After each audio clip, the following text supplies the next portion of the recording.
दुचाकी चालवताना नेहमी काळजी घेण्याचा सल्ला दिला जातो, जेणेकरून अपघात होऊ नये। हा सल्ला फक्त दुचाकी चालवणाऱ्यांनाच नव्हे तर दुचाकीवर मागे बसणाऱ्यांना देखील दिला जातो, विशेषतः महिलांना। कारण महिलांच्या साडीचा पदर किंवा ओढणी दुचाकीच्या चाकात अडकून मोठा अपघात होऊ शकतो।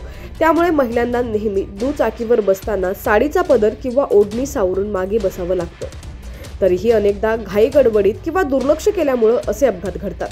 सोशल मीडियावर सध्या अशाच एका घटनेचा व्हिडिओ व्हायरल होतोय, ज्यामध्ये एका महिलेच्या साडीचा पदर दुचाकीमध्ये अडकलाय। पण त्यानंतर पुढे जे काही घडलं ते मात्र अनपेक्षित होतं। संपूर्ण प्रकार पाहूयात। त्याआधी तुम्ही HPN मराठी न्यूज चॅनलला सबस्क्राइब केलं नसेल तर नक्की सबस्क्राइब करा आणि बेल आयकॉनवर क्लिक करून नोटिफिकेशन्स मिळवा, जेणेकरून आमचे अपडेट्स लवकरात लवकर तुमच्यापर्यंत पोहोचतील। तर इंस्टाग्रामवर ज्ञानमार्ग06 नावाच्या अकाउंटवरून शेअर करण्यात आलेला हा व्हिडिओ आहे। व्हिडिओमध्ये तुम्ही पाहू शकता की एक जोडपं दुचाकीवरून जात आहे, तेवढ्यात महिलेच्या साडीचा पदर चाकामध्ये अडकतो। सुदैवानं महिलेच्या ही गोष्ट लवकर लक्षात येते आणि ती लगेच गाडी थांबवायला सांगते। महिलेचा पती दुचाकीच्या चाकात अडकलेला पदर काढण्याचा प्रयत्न करतो, पण तो पटकन निघत नाही।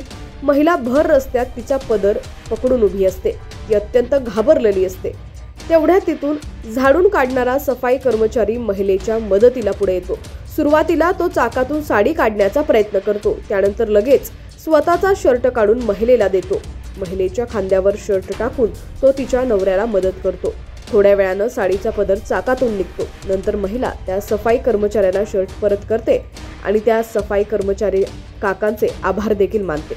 सोशल मीडियावरती हा व्हिडिओ व्हायरल होत आहे। लोक सफाई कर्मचाऱ्याच्या माणुसकीचं कौतुक करतायत। संकटात सापडलेल्या लोकांची मदत कशी करावी याचं हेच एक उत्तम उदाहरण आहे।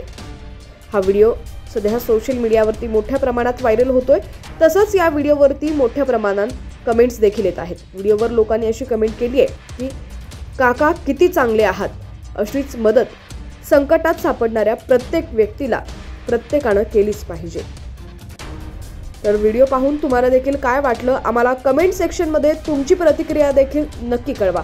व्हिडिओ आवडला असेल तर लाईक करा आणि आपल्या मित्रमंडळींपर्यंत शेअर करायला देखील विसरू नका।